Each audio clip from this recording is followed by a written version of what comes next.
सबसे पहले बुद्धा से लेकर के मानवर कांसी राम जी तक जितने महापुरुषों ने हमारे लिए, हमारे उत्थान के लिए, हमको आगे बढ़ाने के लिए, हम इस देश में राजा हो जाएं, समझदार हो जाएं, जिन जिन महापुरुषों ने अपना खून पसीना अपने बच्चों तक न्यौछावर कर दिया, आज इस मौके पर हम तमाम महापुरुषों को नमन करते हैं। और आप लोग जो सुन रहे हो, आप लोग भी बहुत धन्यवाद, आप के लायक हो, आप लोगों का बहुत बहुत धन्यवाद है। साथियों, आज हम आप लोगों को बता रहे, देखिए शादी विवाह में हम कुछ और सुनाते हैं, लेकिन ये पिताजी एक्सपायर हो गए हैं, इनके मृत्यु पर जो हम आप लोगों को बता रहे हैं, ये बहुत खास बात बता रहे हैं। जो हमने संगठन से सीखा है वही चीज अपने समाज में बताने का काम। तो हम ये बता रहे हैं कि आदमी जब एक्सपायर हो जाता है, मर जाता है, तब उसके अंतिम संस्कार करने के 3 तरीके होते हैं। पहला तरीका ये होता, अब तो ये नहीं होता, लेकिन आज भी कहीं कहीं आप लोगों को ये देखने को मिलता है, कहीं कहीं। सबसे पहला तरीका कि पहले आदमी ये होता था, जो लोग दूर दराज में होते थे या हमारे आसपास में, हमारे यहाँ तो ऐसा नहीं होता था, लेकिन आज भी कहीं कहीं होता है क्या कि जब आदमी मर जाता है तो क्या करते हैं, बड़े बड़े नदियों में बड़े बड़े जा करके और जाते हैं तो उसमें थोड़ा सा वजनदार चीज बांध देते हैं और नाव में जाते हैं तो बीच धारा में उसको डाल देते हैं। तो वो क्या करते हैं, उसको जल समाधि वाला सिस्टम है। दूसरा सिस्टम है कि आदमी जो है जलाने का काम करता है। अभी देख लीजिए, हिंदू धर्म में लोग ज्यादा जलाने का काम करते हैं। तो जो आदमी जब एक्सपायर होता है यानी मर जाता है तो उसको जलाने का काम करते हैं। तीसरी विधि क्या है, भैया मोबाइल थोड़ा साइलेंट कर दीजिए। तीसरी विधि क्या है कि आदमी जब मरता है तो उसको जमीन में दफन कर देते हैं। ये 3 विधि है, आदमी को अंतिम संस्कार करने का 3 विधि है। लेकिन अब 3 विधि में सबसे अच्छी विधि कौन है? वैज्ञानिक के आधार पर, विज्ञान के आधार पर इन तीनों चीज में सबसे अच्छी व्यवस्था कौन सी है? जल समाज वाली व्यवस्था अच्छी नहीं है। होता क्या है, कभी कभी जो वजनदार चीज होता है छूट जाता है, गल जाता है, लोग ऐसे किया हट जाता है, तो होता क्या है, तो वो लाश ऊपर आ जाती है। जब लाश ऊपर आ जाती है तो उसको चील कौवे खाते हैं। तो चील कौवे खाते तो बहुत सारे लोग अपने हाथ में कुछ जैसे मेला वाला में नाम वाम लिखवा लेते हैं। तो लोग ये देखते हैं कि अरे ये तो फला धर्म का है, फला जाति का है, तो लोग उसको अच्छा बोलते नहीं, उसको गाली देते हैं। पता नहीं कौन आदमी था घर का, ऐसे ऐसे कर दिया, इसको ले जा करके और भी तरीके हैं। तो इस तरीके से वो अच्छी विधि नहीं है। जैसे जैसे लोग जानकार होते गए वैसे वैसे उस विधि को छोड़ते गए। लेकिन अभी जब कोरोना काल लगा था देश में, जब कोरोना था, महामारी जब फैली थी, तो लोग ऐसे ही गंगा में जो है जल को ऐसे ही डाल देते थे। ऐसे इतनी लाशें जो है गंगा में पाई गई, रोड के किनारे, तमाम चीजें थे। तो ये जो तरीका है ये अच्छा नहीं है। दूसरा तरीका है जो लोग जलाते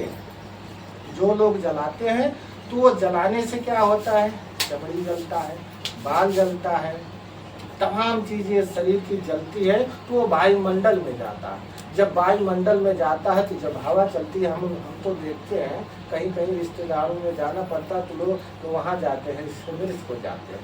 तो जहाँ जब जलाया जाता तो लोग हट करके बड़े दूर जा करके बैठते हैं। ऐसा क्यों? क्योंकि वो दुर्गंध लगती है। तो अगर वो हम लोग अगर उसको हमारे अंदर वो अगर वो जाएगा तो विज्ञान के निगाह से वो हानिकारक होता है। तो ये भी अच्छी नहीं है। जो लोग लाश को जलाते हैं, ईंधन लगता है, वायुमंडल जो वातावरण है वो सही नहीं होता। उससे क्या होता है, इसी वायुमंडल में हमारे बच्चे, हम लोग जी रहे हैं, तो वायुमंडल खराब हो जाता है। वायुमंडल अगर खराब हो जाएगा जिससे हम लोग जीवित हैं तो वो अच्छी बात नहीं है। तो लाश को जलाना नहीं चाहिए। और जो नंबर 3 विधि है, लाश को मिट्टी के अंदर दफन कर देना, ये सबसे अच्छी विधि है। कुछ दिन के बाद वो मिट्टी बन जाती है शरीर, तो उसके लिए यानी विज्ञान के आधार पर ये सबसे अच्छी व्यवस्था है कि आदमी को जलाना अच्छी बात नहीं है, या आदमी को मिट्टी में दफन कर देना चाहिए, ये तीसरी चीज। अच्छा, आदमी जब ये सारा काम हो जाता है तो तमाम धर्म के अनुसार, हिंदू धर्म के अनुसार 13 दिन में लोग ही करते हैं, शुद्ध करते हैं।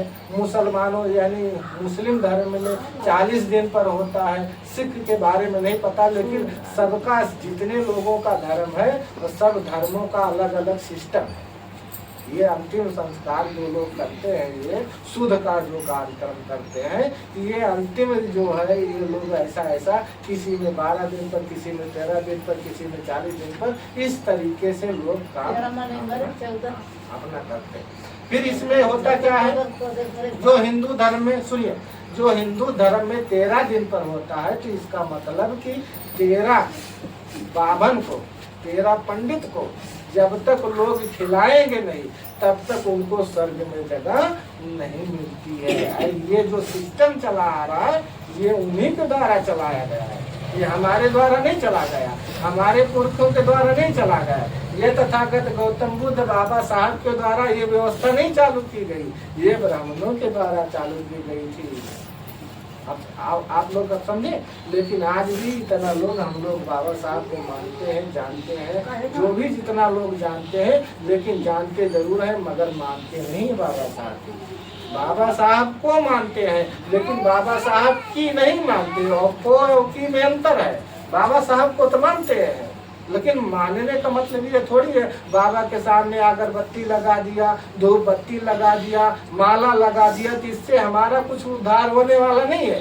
जब तक आप बाबा साहब के बताए हुए रास्ते पे नहीं चलेंगे। इसमें क्या होता है, जब आप रास्ता पर उनके चलेंगे तो लोग ताने मारेंगे, तमाम लोग आलोचना करेंगे, बेइज्जती करेंगे, लेकिन आपको सबसे लड़ करके चलना होता है। इन महापुरुषों, जो महापुरुष है, बड़े ताकतवर, बहुत ताकतवर थे, दिमाग से भी, शरीर से भी बहुत ताकतवर थे, तब ये समाज में इतना बदलाव कर पाए। ये हमारे महापुरुषों का देन थोड़ी है, जो हम लोग आदमी वो एक्सपायर हो जाता है, शुद्ध करते हैं, तरही करते हैं, तमाम चीजें करते हैं। पैदा होने से लेकर के मरने तक 16 संस्कार होता है, छठ होती है, बरही होता है, तमाम ऐसे अगर आप लोग देखेंगे, जोड़ेंगे ना, तो 16 संस्कार होता है मरने तक। अब ये व्यवस्था हमारे महापुरुषों की नहीं है, लेकिन महिला लोग इसको बहुत तेजी से इसको ना फलाने भैया बहरा तो हमारे हो चाहिए। अच्छा, मान लीजिए हमारे पास मोबाइल है, अगर इस मोबाइल को स्विच ऑफ कर दे, किसी मोबाइल से गाना डालेंगे तो आएगा? नहीं आएगा। एक आपको साधारण तौर पे बता रहे हैं, अगर मान लीजिए मोबाइल खराब है या हमने इसको स्विच ऑफ कर दिया, तो किसी मोबाइल से इसमें गाना आएगा?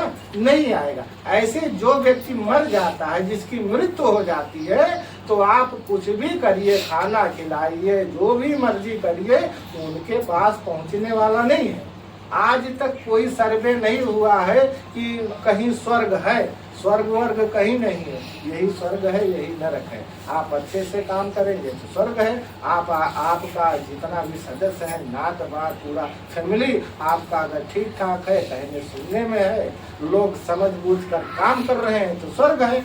अगर रोज घर में झगड़ा हो रहा है, आप और दूसरा काम कर रहे हो, वो दूसरा काम कर रहे हैं, तो स्वर्ग नहीं है, नरक है। तो सीधी सी बात है। तो हम लोग जितना भी काम करते हैं, सब अपने मर्जी से नहीं करते हैं, जो सदियों से चला आया है उसी को हम लोग करते हैं, और कुछ नहीं करते। ये हम खुद नहीं करते, जो हमने देख आया है, जो हमारे दादा बाबा इसको करके आए हैं, वही चीज हम इसको कर रहे हैं, और इससे कोई फायदा नहीं, हमारा नुकसान ये है।